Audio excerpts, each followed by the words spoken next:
Veron? Yeah. Veron? Veron, Yeah. Sebastian Veron. I'm on telly. Well, mate, how tall are you? Yeah. I'm that small? I can't even touch the floor here. Yeah, that's the biggest box. There's a small one out there. No, there's not right. I don't know where it is. I think it's that chair there. Jack, let me do it. Outtake. They're alright. Go on. Hey! Imagine 90 that kg. goes mid-podcast. I'm 90 kg, remember? Big enough.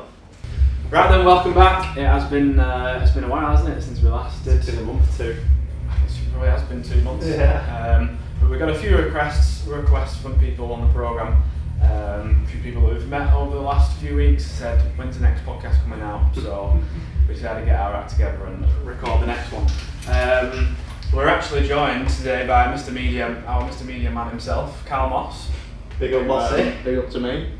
We were actually just chatting about like what we were going to talk about in this podcast before, and then we're going to talk about the journey of a CrossFit athlete. Like, how does someone get into CrossFit and then decide that they want to be competitive with it? And then we asked Carl, and yeah, you give some pretty good insights that I think would be worth talking about, and some similar points to myself, and possibly Jack as well. So yeah, we got asked this on when we do the story takeovers on Instagram last week, and it was how to progress from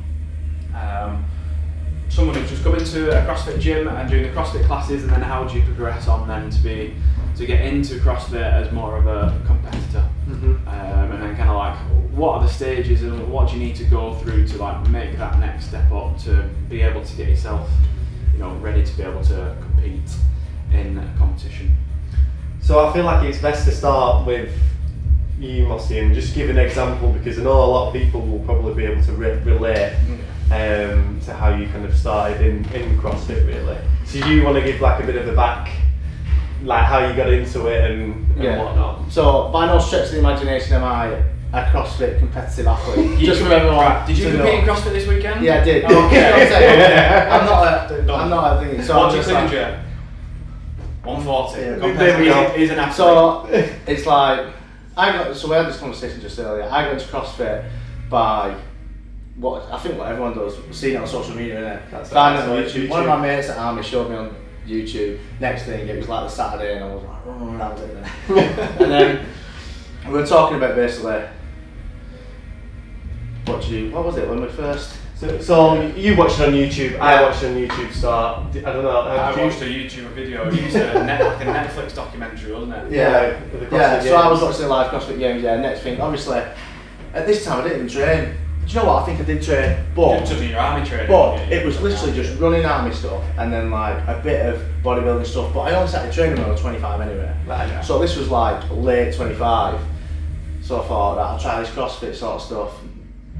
I was under the pretense that then you start going back watching every CrossFit video you can find on you. The trouble is when you do that is you end up in 2008 when CrossFit workouts were like butterfly pull-ups and press-ups and stuff, and people thought, well, I did when I was watching them, I thought I was under the perception, not knowing anything about training, that if I do that, I'm going to get massive. And it's like, but that's basically the thing, isn't it? You see him doing it, you think, that must be how you get massive. Right, 1 minute, I'm going to Morrison's, fruit and veg, paleo diet, let's go, what's that?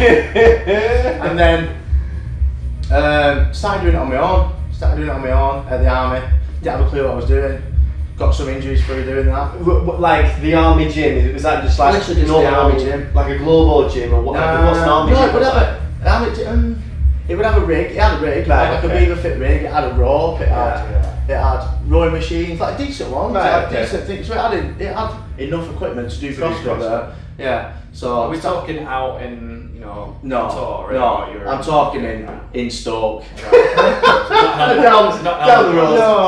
No. So I'm talking in Stoke. I just started doing it on my own, but like finding workouts online. Do you know, like going on main site workouts, what's workout of the day? I didn't know what else to do. I didn't even think about there being that massive strength element around it.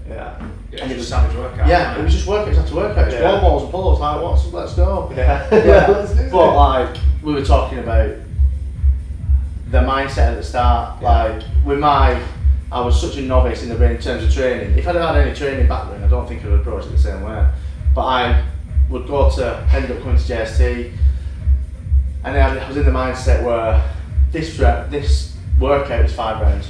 It's rowing, it's box jumps, it's deadlifts, and it's 15 deadlifts at whatever, 90 or whatever the weight would be. And I was thinking, 15 deadlifts, it's a set of 15. Do that. It's unbroken and that's it. That, like, to me, I read that as it's a set of 15 and it's a set of 15 and it's unbroken. It's a set of 15 and that's it. Yeah, that's literally all I thought. I didn't even consider the fact of breaking it up. This is why I ended up with the fear of conditioning, turning up to workout, getting nervous before WODs. I'm pretty sure everyone's been there, like nervous. No matter what, even in the gym, like you've done your back squats, you're like, oh shit, I've got to send it in a minute.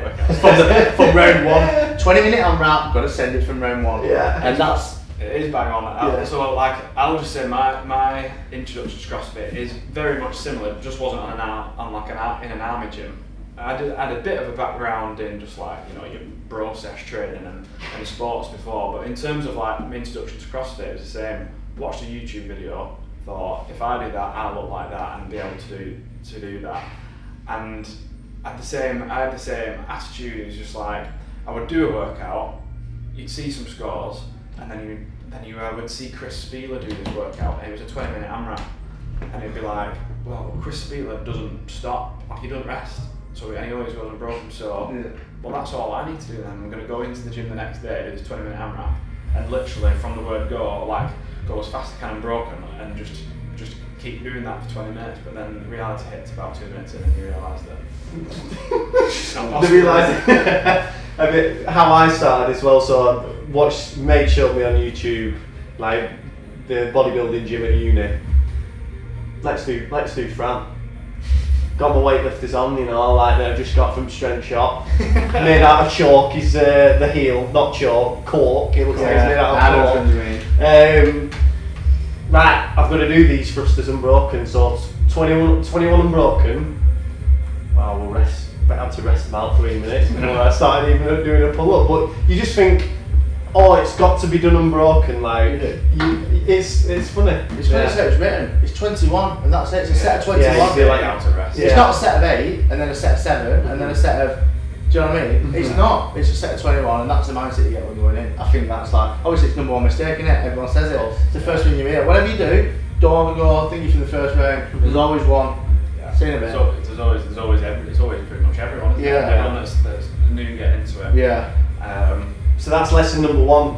You don't have to go unbroken. Yeah. You don't have to start as fast as possible, like, because when you get into CrossFit, you look at 20 minutes and you think it's not long that. Because you used to maybe go and exercise for like an hour or an hour and a half at a time. So you see 20-minute workouts, think this is a short workout. I'm going to start as fast as possible, but you soon start to realise that 20 minutes, you know, of 2 or 3 exercises is quite a long time to be spending on a few exercises. So yeah, I think that's the first thing that most people learn. I think when they get into CrossFit, that there needs to be some form of pacing element in order to actually like survive, enjoy doing it, like even get something out of it and not break down and be super sore and, you know, and not be able to come back to the gym for the next few days. How, Carl, would you say 1 or 2 weeks in? What did you realise? Like, what did you start realising that you needed to do, or did you realise anything in order to like actually get better? Like, what needed to change from your initial like attitude? The thing is, nothing. Not that soon. It literally took me months to realise that this is not the right way to do it. And then I don't know where it came. Do you know what? I think it came. My strength training more got involved when I became injured, because lashing myself doing pull-ups, thinking I could do them. It's the one thing I could probably do, and I'm thinking I'm just getting this straight away. Do butterfly pull-ups. Before I knew it, I was like, I'm king of pull-ups here. And then a couple of I tore my rotator. So I tore my rotator cuff, and that's when I started to really. I think I come away from CrossFit then. I think I started doing like bodybuilding training, and when I ended up going back to CrossFit after like 6 months of bodybuilding, I just felt way stronger. Do you know what I mean? So I think it's at that point I learned about the strength training and the accessory and why that's so important. And then ever since that injury, I kind of focused on that more than that, conditioning, the importance of it. But then that's, at the same time, my fear from conditioning then grew more and more because of this one Remsendic thing, this injury. That's what happens when you do that. And then I thought, I won't do so much of that actually. And then I start weightlifting, and then that's why now I'm at a stage later down the line where I still do have a bit of fear of conditioning. And if it's weightlifting, it's one of my max, I'm like, yeah, right, go on then. And if when it's, do you know what I mean? Yeah, and mixing the so two. it's like, it took me to the point of getting injured to like do a bit more research and look what I really need to be doing. And I think that needs to be communicated early. If anything, I think if you're walking into a gym for the first time and you're going to go through your first workout, whatever it is, I think that person possibly even needs to be monitored, like, do this, and told what to do. So like, just to monitor out the fatigue, because that fatigue it'll cause you to, I think it's that bad it can be, personally for me, it would to stop doing conditioning completely, because you know how bad it is and you think that's the way it has to be done. And I feel like that if that's communicated well from the start, it will probably be a different story. Yeah, just connect the two. Would you say that you're like, you naturally just had like a bit of you wanted the competition like side of it, like you saw like the competition side of it and naturally like wanted to work towards that? Because I think a lot of people are getting into CrossFit and they just want to be. Do you know what? From a time I did go through a stage, I think everyone goes through a stage of that proper, when you get involved in it, you get proper obsessed on your foot. I guess you get like infatuated for a short period of time and you're hammering it and you think you're going to games and you go, do you know what I mean? You have 6 months of that, and I definitely did have that. And when I left the army, I said I come and went to be a CrossFit coach. I think that would be, it was then in that 6 months. But I never seen it as, I never thought I would be competitive from the start or would compete, and it's still even now, like I wouldn't, do you know what I mean, aim for the ceilings really, because I think you find out what it takes to do that. It's just a bit more. What about you? In terms of what? In terms of like, did you, when you started, did you have in your mind that you were like, oh, well, I'm going to compete here? Yeah, I think what took over quite early for me was, so I got into it in 2010 or 11, and the only real thing there was CrossFit.com, and people, they would release a workout results would be in the comment section. So like straight away for me it was do the workout, then you'd actually have to go all the way back home, get up the computer and have a look, because you didn't have phones. You didn't really have phones then with internet, or good internet anyway. So it would then be like go through all the comment section, and then I'd be like, right, well this is my score, and then looking at all these other scores. And the cool thing was, it was like Jason Khalipa's scores would be in there, Steele would be putting scores, and they'd be like, Jason from California, this score RX, like age 25 or something. I mean, so like you seeing all these people, you start to like learn names and learn people's names, like who people were and where they're from. So straight away I was always like on that vibe to do the main side workout and like compare it. And as soon as I started realising that, I'm beating 90% of these scores that are on here, then it was kind of like a bit more of a push as to like, oh well, you must be, quite good at this. Like, and then straight away I was just into always trying to be competitive with on the CrossFit side of it. And to be honest, what I really didn't enjoy about training before finding CrossFit was training to look good. Like I was just never really that bothered about looking that good. It was always really training to either make me be fitter or stronger at football. I was never really overly obsessed with like getting a six pack or being massive. So like straight away, like that performance element of it, of comparing the competition, was just what brought me in straight away. Yeah. Similar. So for me, I obviously trained from 16 till 21 to get massive really. Did you? But I feel like I didn't do it. I wasn't that bothered about looking good. I didn't like do it to look good at the time, but I just didn't know any other way of training. That's right. Like just one way out. That was it. Like I sailed and then played rugby for a bit, and like I wasn't really aware of any, anything out there that would help me like get better at them really. Yeah. And then obviously the whole YouTube thing, like we said before, like my mate Rob showed me, and I was like, I can do that. Yeah. And then next thing you know, you start dabbling in it, don't you? And yeah, that's it. Like you're like, oh, like I'm just gonna try and learn all these new movements, and it's a bit more interesting than just being like doing it to look good. Because I've always had that competitive side with rugby and and everything else, but training's always been really consistent. Like it's always been there, and then it was nice to be able to be like, I really enjoy training, and now I can have this competitive element in there as well. I think what's interesting there is that you got Carl, who's just said he's not overly like too bothered about being a competitor, because you kind of you can see what it takes to get there, but you still enjoy training and want to push yourself to get to the point where I do. Technically I never used to like. Do you know when I just don't like the thought of like not being able to do something. I always hated that. Like I remember I couldn't do double unders for proper ages. Yeah. And like, do you know things like that? Do you know you just can't do something? It's like when I've been started doing my videos and stuff like that. Yeah. And like I watch other people and think, why can't I do that type of thing? And I'm always like, it'll just annoy me if I can't do it. I'm not bothered if I want to be the best at it. Some description, there's always going to be someone better than me at CrossFit, because I've not put all my eggs in that basket. You know what I mean? Like there's other stuff going on, and I'm 30. I'm not 21 and all that sort of stuff. But like, it's just that element of being able to do everything.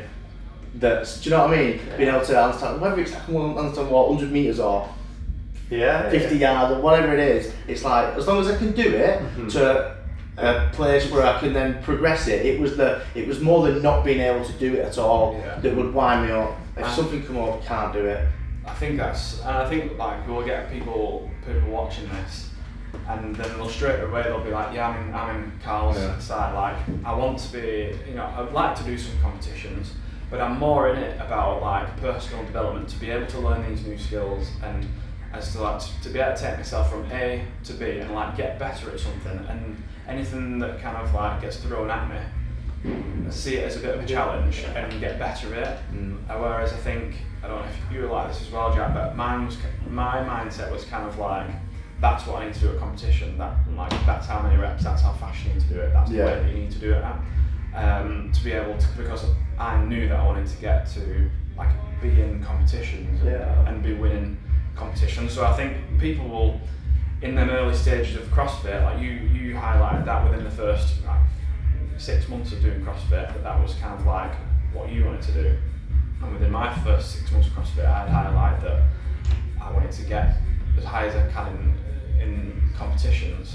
I think people will realise that like, right, why are they doing CrossFit, and are they wanting to take it to that step of going like super competitive, or do they just enjoy doing CrossFit to develop and like personal development? And I think we actually have that full range of people. While Carl's on the program, we have that full range of people on JST, where we have the people there that they do it because they want some structure and they want some good guidance to be able to personally develop, learn new skills, get stronger, be fitter, and do the odd competition as a fun thing in the weekend.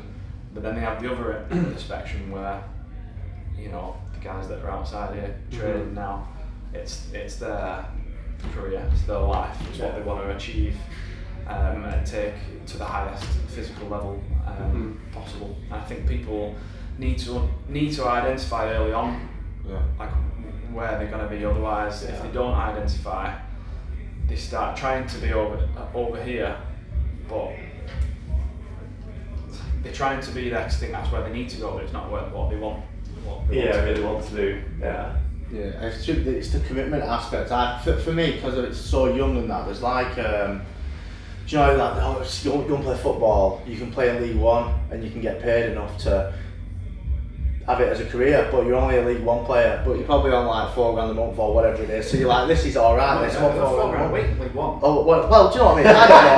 But do you know what I'm saying? Well, League Two then might be $4,000 a month. So that conference might be on. Do you know what I mean? Though? Like that, there's that ladder there. Whereas what I find with CrossFit is, if you don't decide early on, like you said, because of the commitment aspect that it actually takes to get there, you need to identify the fact whether you are over here or you're over there. Because ultimately, you'll get to 29, you won't really have a job, but you won't be even competing CrossFit games to an extent where you're going to be make money out of it, but you've got to see it as like more of a career path, because the commitment aspect is ridiculous, isn't it? Like you're not running a full-time job doing 2 to 3 training sessions a day, recovering well, going being an accountant, coming back, getting a good sleep at night, and all that sort of stuff. I think the catfish that is like, people have done it. People at some of the games this year gone, I forget the lady's name, full-time teacher, I think she's got kids, check the games. So like, and those stories get brought up because they are amazing stories, but they're pretty unachievable for them. It's like how many people do CrossFit now? You know. There's probably a big background to sport. I think that comes down to how stronger like the why is as well. How strong she actually wanted that, and whether you can match that. Do you know what I mean? Some people, it's like it is hard to do at the end of the day. It's like it's no joke, is it? No. If you're gonna, you have to really want to do it to enjoy what these guys go through, and just for the sake of doing it all. Do you know what I mean? You're never going to get there either way. So like you said, her thing was absolutely so strong for some reason that she managed it. But I'd say on the most part, it's probably not going to be, because it's going to take you an amount of years to get there anyway. It's like, can you endure that for that many years to achieve that goal? It's a big thing. Yeah, I think going back to like the next point that we wanted to get across is when you've gone into CrossFit, you start doing a CrossFit class, you've realised that you want to take this, you either want to like get a lot better at it and take it more seriously than someone who just likes to go to the class, be coached and do the class. Like you want to take that step up. Like I think that's usually what people, they either decide they want to take that step up or they're happy in the CrossFit class. And obviously the taking the step up is the step that a CrossFit athlete would need to go through. And it's at that point when they take a step up, like what is that step? Like what are the differences that they need to make day to day in their life and in their training for it to actually make the step up? And I think if you're taking what we were saying then about the injuries that you got, I got injuries. I was ripping my hands probably every week for the first year of doing CrossFit, and just little niggles like here and there. I think the important thing that people have got to understand is that when they're taking that step, is that your approach to training now changes. You're not just turning up and doing CrossFit workouts every day. You're then trying to develop at the sport. So you then got to identify like the different demands within the sport, the weightlifting elements. Both Olympic lifts, for starters, are an absolute rabbit hole of technique that you need to go down and figure out. And it's not just a one-size-fits-all technique either. Like you've got to figure out the best technique for you based off limb length and current strength or imbalances. And then it's the actual strength, squats, pulls, presses, and then we've got all these gymnastics exercises, and all of these exercises are probably everything that we've probably not been previously exposed to, unless you've had a background in like a similar sport before. So you've got a lot of skills that you don't have a huge amount of exposure to. I know I didn't when I started CrossFit in terms of the gymnastics and Olympic weightlifting, even squats and deadlifts didn't do that many of. And then suddenly they become like the foundation that you need to be like excelling at to be able to progress in CrossFit. And a lot of people feel overwhelmed when they're like literally, I need to get better at this, and I need to get better at this, and then I need to get better at this, and it's like that's when they literally, that's where some people's heads fall off and like, I'm either all out or they're just like muddled. They don't I do feel like there's a big drop off at that point. And I think then some people, would you say that you do this as well? Like some people, because they get overwhelmed and there's a drop off, like some people just forget CrossFit altogether. Like they'll just go away from it. I'd say you almost went through that point. When you got injured and you're like, you kind of took a step back. I think I did take a step back. I don't think I was going to fall. I always intended to come back when I did it because like bodybuilding stuff, it was just like I didn't find it. Yeah, it was alright, but it was just a means of training. Do you know what I mean? I do like doing that sort of stuff, but the drop off for me, Well, I know what you mean with the programming thing, because you feel like you have to do every single movement every week, or that's it. When the reality is, if you just build the basic foundations, what I did, I went through a stage where, I don't know, I think I read it somewhere, I literally basically I put 5 things down that I was like really terrible at. Yeah. And then it was like double unders, thrusters, wall balls, probably still be there now. And like, do you know what, 5 things I thought, right, if I just look at them 5 things as my weaknesses, and like everything was a weakness at the time. If I just make sure I focus on these, then it'll be kind of sound. I think it's good advice to take as well, though. Is you know, I labelled them like all the Olympic lifts and the strength and all the gymnastics. But if you pick the 5 things, like you just said, thrusters and wall balls, and something else, thrusters and wall balls straight away, very simple. Yeah. So it's just like you can start like.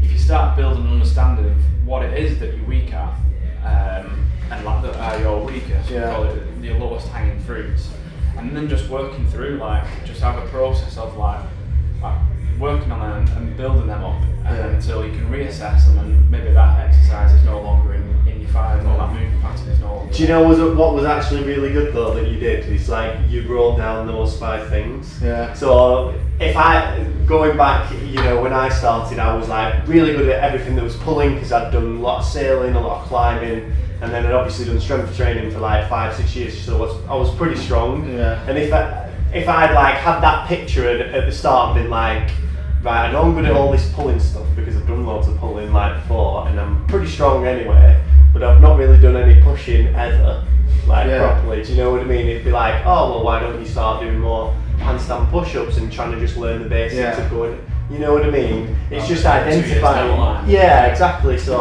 I find people are quick to overcomplicate things as well. People, and I feel like people, a lot of bugbear is people write a program or whatever workout and they feel like it's going to be 8, 12, 16, 20. And I'm like, I'm like, right, okay, well, why does it have to be in this format? Why can't it be my max chest to bar pull-ups? It's like you do it on the program sometimes, it's a percentage of it and all that sort of stuff. Why can't it be 4 chest to bar pull-ups, then like 50 or something, just to get a bit of something in? But people are like, oh my god, it's not 10, 8, 6, 4, 2, what am I going to do? It's not 59. That's what it's like. So 57. And then you see people doing mad accessories like stuff that I wouldn't know how to implement, like box squats. Then you see people balancing on benches, like one hand on and one knee on, because it's stability and rowing. I'm like, why don't you just do some dumbbell rows and stick to like basic foundation strength training and stop overcomplicating it? I think what you briefly touched in there is probably the next point to take away, is that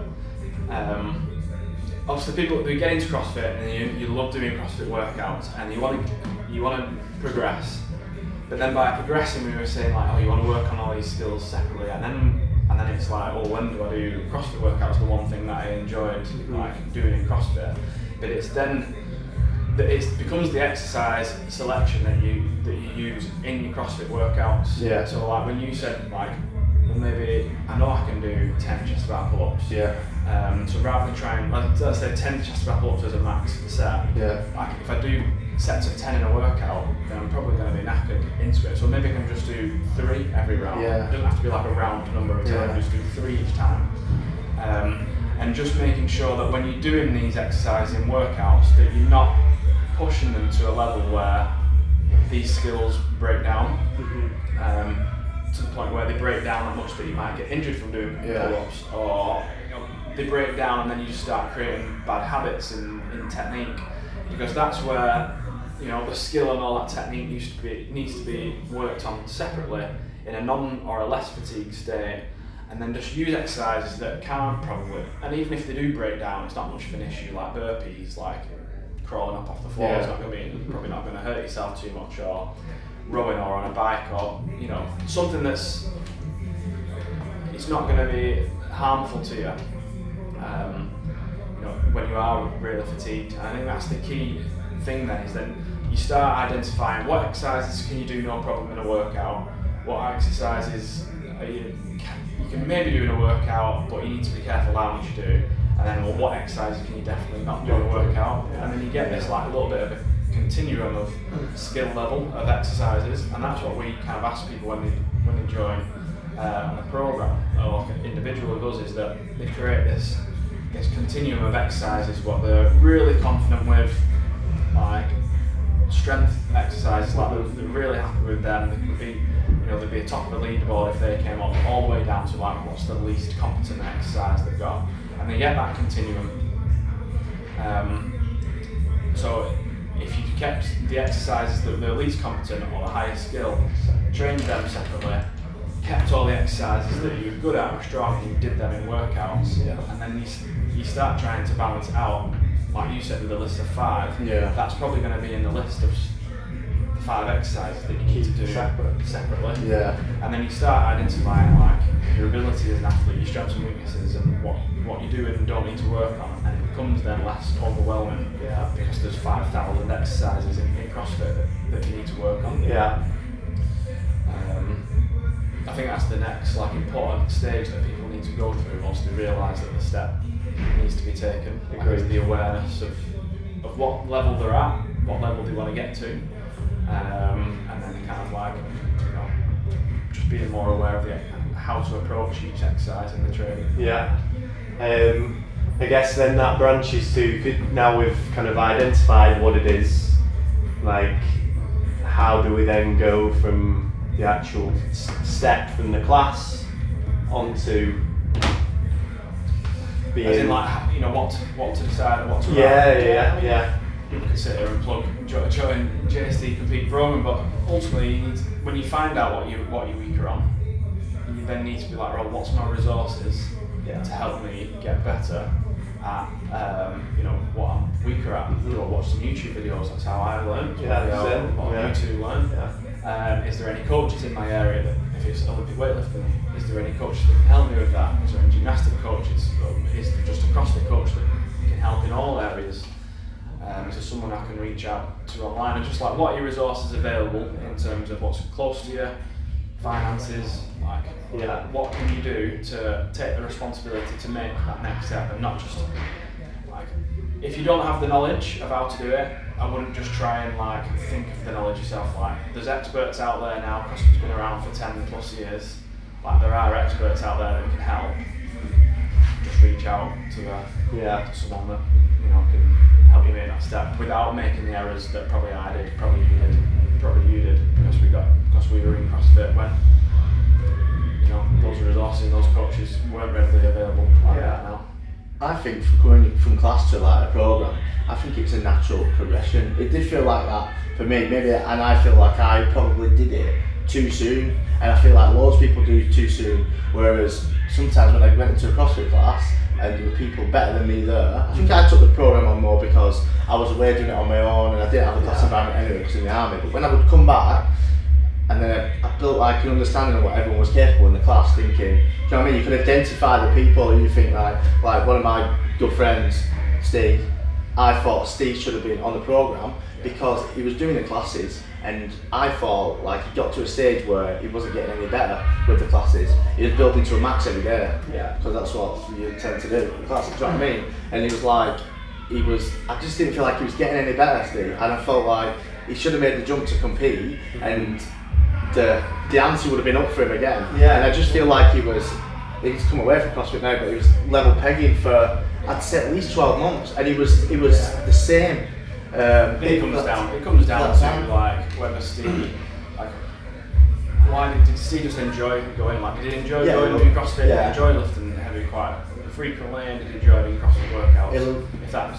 He loved it, but he also loved doing 4 Ranial trials a year, which leads me to think that he should have probably been in the competition program. So maybe he didn't then identify, like we were saying, what position are you in, what are you wanting to do? Are you wanting to compete, or are you wanting just to train for enjoyment? Maybe he didn't go through that process of identifying it, so that then he did get to a level a few years down the road where he just does triathlons now, doesn't he? He's pretty good at that. Maybe. Yeah, he's that type of person though. He's come from the tennis as well. It's I feel like I thought with the Steve being the type of sporting person that he is, he's identifying himself to be more of an athlete, competitive type of person. He's doing it in tennis, comes to CrossFit, want to do all the Ranial trials. Now he's in try, he's been signed up at half Ironman and all that sort of stuff. You know what I mean? He's got it in him. So I'm surprised he never took that leap when he was in CrossFit. Maybe it was then that he was overwhelmed with the amount of stuff that he needed to get better at, and didn't take the initiative to write down the list and then go like, right, well, how do I get better at that? Well, a great definition of like trying to achieve like high performance, and obviously high performance can vary from, you know, for you if you're trying to balance like work with like training, doing CrossFit, it could just be like you do the odd competition, like you say, you learn all the skills. That could be like the equivalent to Reggie's CrossFit Games as an example. There's levels, but just going back to the high performance thing is doing the best you can with what you've got in the moment that you're in. So doing the best you can is obviously identifying all them areas. In the moment that you're in now, it's like, right, this is what I need to do to take that step forward, and then the kind of with what you've got is the resources. So like, I'm gonna go to that program, or I'm gonna watch this YouTube video. So it's kind of encompasses all those elements. I think with them, I still don't rule out the fact that in a certain amount of years you could be at a certain place, because even though it's just going to take you longer, but as long as you keep plugging away, it might not have the time now, but like in 5 years time, the accumulation of that time could be like 2 years full time, and might achieve in 5 years part time.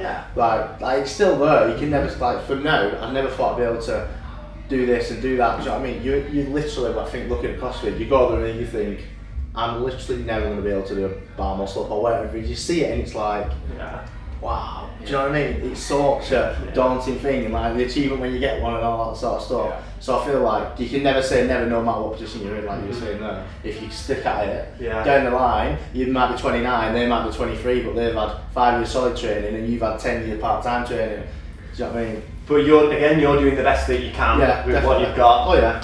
You know, in the time that you're in. So let's say, if we're going to go through the journey of a CrossFit athlete, let's follow it all the way through. So we've gone from found YouTube on Netflix, watched it, got inspired by it, thought, I'm doing that. Gone to a CrossFit gym, joined in, done classes for X amount of time, 6 months, maybe a year, and then they've decided that they want to take it on to the next level. They've identified what they need to get weaker at, and they've maybe found a program, or they found a program that they want to follow to get better at it. So they're on a program, and they're doing CrossFit. They're on a competitive program. Matt Noor-Olsen, Bjorgvin, Tia Claire Toomey is also on a program training CrossFit and working on the weaknesses. Like, it looks very similar to what this person who's 1 year into CrossFit is doing, and what the best in the world are doing. So I think identifying maybe the path that needs to happen, the progressive path that needs to happen, to get to that level needs to be identified. So the next thing, someone's joined the program, basics. So what world-class basics, PH nutrition. So that's like sleep, nutrition, hydration, like all those key things that are going to help you to recover from training. Those need to be down, because otherwise you might be doing double sessions 5 days a week, but if you're not recovering enough, you're obviously wasting your time, because you're not making the gains that you could otherwise be making with doing less training. I think that is what people will see there. They'll see Tia does probably 6 hours a day of training, and I'm currently doing like 1. Right, okay, so I need to do 6 hours a day of training. So they try and do 6 hours in 1 day, and then that's them written off. And it is that I'll try and do 2 hours a day, and even from going from 1 hour to 2 hours, you've still doubled the amount of training time you're doing in a week. So it's like you just said, then it's like, well, what can I do that's going to then help me do an hour and a half training a day? If I'm on an hour now to get to an hour and a half training a day, what can I do to be able to recover, to still be able to train with good intensity, not be beaten up, not be getting injured, to be able to hit that training session with no problem. I think that's the first step, isn't it? Yeah.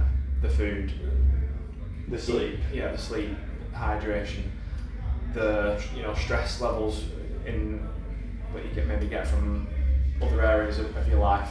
Managing balance.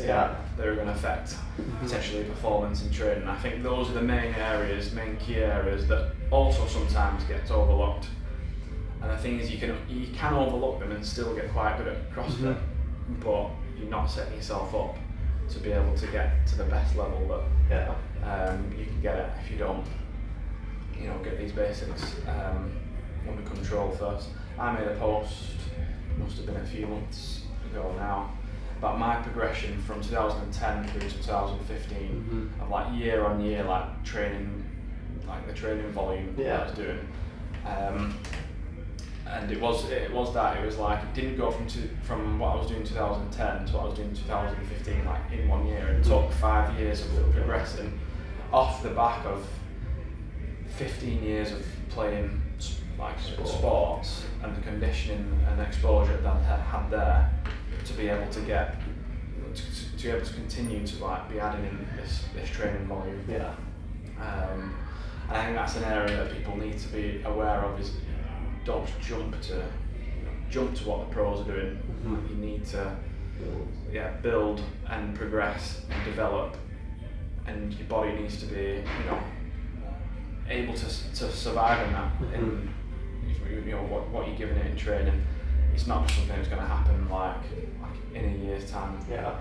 We always, and we've said it a few times now on podcasts, the whole like you said just before, like the football league analogy of like, right, well, you're in the conference, you're not, some people might, you're not going to get signed by a Premier League team. Like, if you're not good enough for Premier League, like you're not going to go into a Premier League team. You've got to then improve your skills, like live like a League 2 player in order to get to League 2, get the promotion, or get be signed by a League 2 player, and kind of like make that progressive jump, up the standards. I think that's an easy analogy to understand, but because in CrossFit it's just so like, I can enter the open, I'll be on the same leaderboard as tier and everyone else. Like, when the open comes around, it makes things makes the lines a little bit more blurred. And I think, to be fair, what would be quite good is if you had like, there is levels of competition. It could be year 1 going to do Rainhill trials, year 2 and 3 going to do battle for middle ground, year 4, 5 you might do like a German throwdown that's not like a regionals, but it's like a high level comp, and then level 5 it's like regionals, and then semi-finals. And again, it's just having that perspective and being able to be like, right, I've got this in mind, I've got this rough plan, rough guideline, and it might change. It might be you end up getting semi-finals a year earlier than what you thought you would, which is fine. Like, that's a good way to see it. A lot of people just think, my goal is to go to the games. I think it might be, but you need to like I said, like reverse engineering the protocol. I think people don't actually. I think it's still very blurry between the fact that how what it actually does take to get there. I think people are quick to be getting that 6 months progression. You make quite a lot of progress at the start of anything, don't you? Because the adaptation's there, and you're just like, that's it. 3-year plan to go to the games. When the games came around, I put a story out like when the games finished, because I was interested like how many people were inspired by the games, and then like how many people have just then made that decision like, I'm going to go to the games. My sole purpose now is to qualify for the games or aim for semi-finals. And there was loads, 150, 200 people said that I'm training for semi-finals. And spoke out like a message some of them back, and I'm just like, so like, what's your plan then? Like, what are you doing? And people like, I'm not going to compete for the next, like I've done one competition, but I'm not going to compete for the next like 2 years. I've got a 3-year plan to get there. I'm not going to compete in those 2 years, and then like 3rd year I'm going to try and get to semi-finals, but they've not then gone through that like the tiered process of work, like going to battle for middle ground, battle for middle ground, like taking the experience and learning the skill of competing from there and working the way up to get to semi-final. They're literally just sat in their own gym, not getting exposed to any kind of competition, exposure, and hopefully they'll get there and succeed. Because So say they do manage to qualify for semi-finals, but obviously the process before that has all been in your own gym. Yeah. You get to semi-finals and you just completely shit your pants because you've not been on a competition floor in 2-3 years, and then you just way out of your depth. So like you say, it's part of the process, isn't it? Doing the competitions and everything else along the way. Yeah. Do you think there's an element of people competing too much as well though? Like, do you think they should just be right, we'll do battle for middle ground on year 2, battle for middle ground on year 3, whatever it is? Do you think it should be that sole goal for that competition per the year, or do you think they should have like a bit of a season, maybe do 2 of the battle for middle grounds and then go back into an off season, or what do you think the approach should be? I think you should always put yourself through like a season per year, and the season will last like a few months. So like when I was competing, there'd always be like end of January would be the first like competition, because you change names like 4 times. But Battle of London Athlete Games, London Throwdown, like that competition was always end of Jan. Then a few weeks later was the Open. Then after the Open, a few weeks later it was regional. So that was like the competition period there. And then after regionals, had made the games, it was go back into off season and dial in the areas that I found, made the list of 5 things, the areas that I found that I fell behind on, that I need to get better on to improve like how I perform the following season. Yeah. I think a lot of people would tend to feel like there's too much of the people doing a competition in March and a competition in October, and then that in between bit is like a bit of no man's land, because it's like not really enough time to have an off season, but awkward before we're back into competitive state and all that sort of stuff. Do you think people's timings of it are just off in terms of?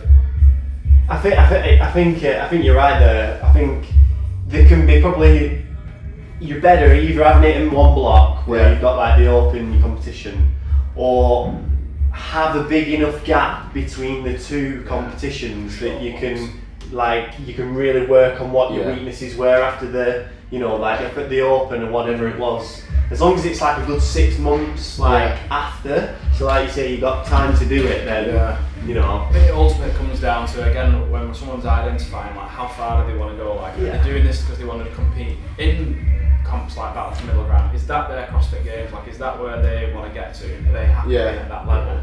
If that's the case, compete every month at that level if you want to. If that's what brings you enjoyment, you're not writing yourself off from doing it, then crack on. But if you're wanting to get to semi-finals in games level, and you've got improvements that you need to make, like depends on how much you need to improve, of how much time that you maybe going to have to dial back from doing these other competitions, which might hinder your progress in the areas that you need to develop in.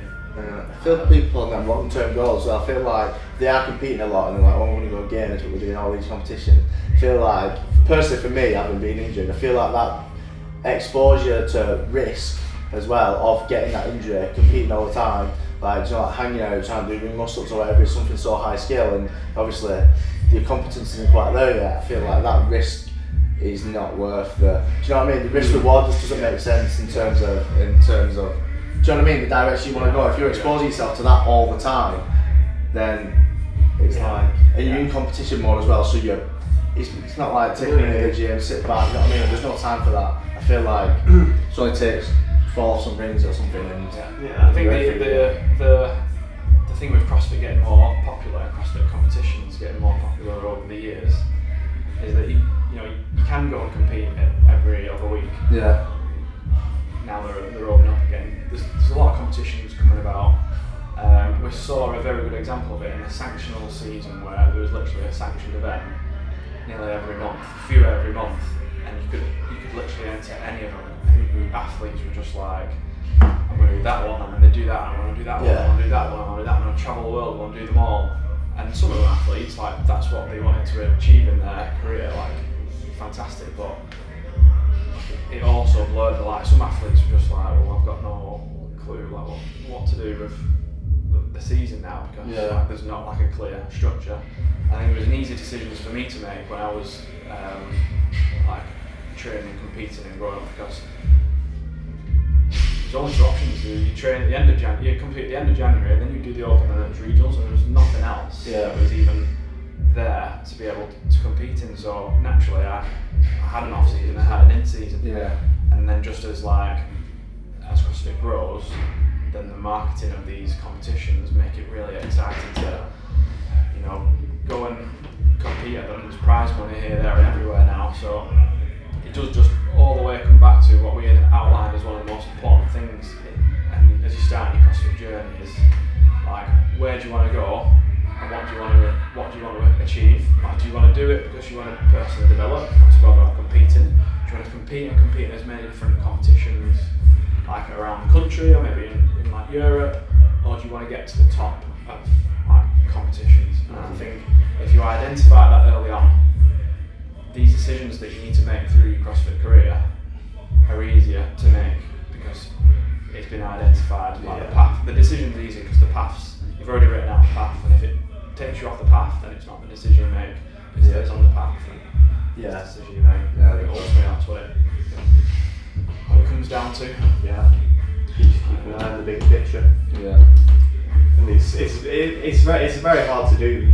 Like, it's easy to get stuck in this phase of training, and it's like, where does this phase of training sit in, you know, the grand picture of things? Yeah, I think the community sort of thing as well. When someone says, "Do you want to do a purse comp next week?" Or "Do you want to do a team comp in a couple of weeks?" and you're thinking, "Yeah, I do, actually." Yeah. And you're saying yeah to everything before you know it. Your path's gone off. You're all skewed like this because you're doing a team comp over here, you're doing a purse comp over there. You think, "I'll do rail over there." And just do this thing in a minute. Do you want to do this? It's only a little one at a box or something like that. Before you know it, you've tore your arm off and you've done got some rings. So, but high performance doesn't happen in straight lines either. It's going to go up, down, back, you know, back, forward, round. Nothing is level linear. So before we started recording, I put a little story out for some questions.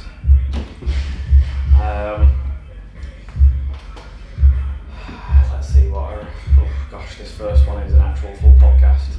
Watched an interesting video on PEDs, performance enhancing drugs in CrossFit. How common do you feel it is? Can we answer that in a couple of minutes? I think we can.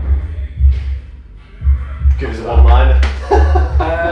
Yeah, I mean, I think it's common in CrossFit. It's common in any sport. I think personally, I think it's more common in these competitions that have prize money, but the competition's also not big enough to be able to test, and athletes know it. When they can go and win a grand or so a weekend, qualify for it and do the competition, and they're not going to get tested because it costs quite a bit of money for an athlete to get tested.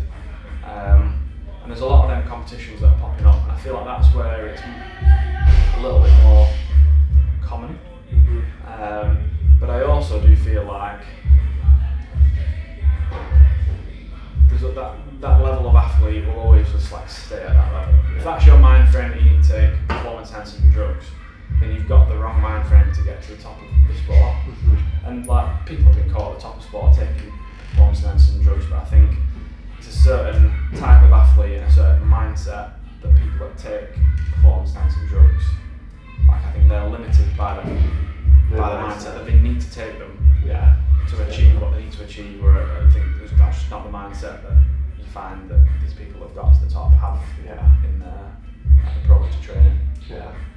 I feel like that's quite a good answer. Yeah, I think it's a good answer to Taking that one? Yeah, I feel like you've covered it there. I can't. It's always an awkward one to do a test on there, but that's my take. How would training in the last week before a competition look if competing on Saturday, for example?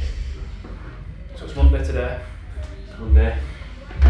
How would training look if competing on the weekend, 5 days away? 5 days away, volume would be really quite low.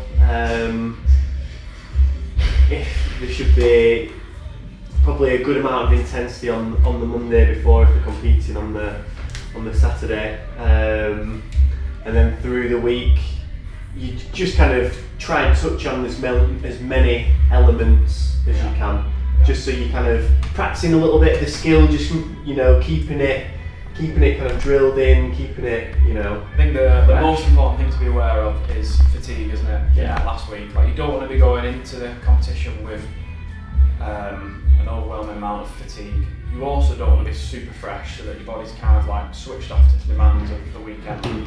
there's a fine line of kind of like giving your body enough to keep things ticking over and to be able to perform at highest, but not too much that you're actually like tired when you get to the competition. So rest periods are a big thing. Generally rest periods will go up in the week before competition, so that if you've got intervals or like sets of something to do, you're always fully recovering in between each set, keeping high quality, keeping high intensity, and you're also feeling good about the finish. You're just not smashing yourself to pieces.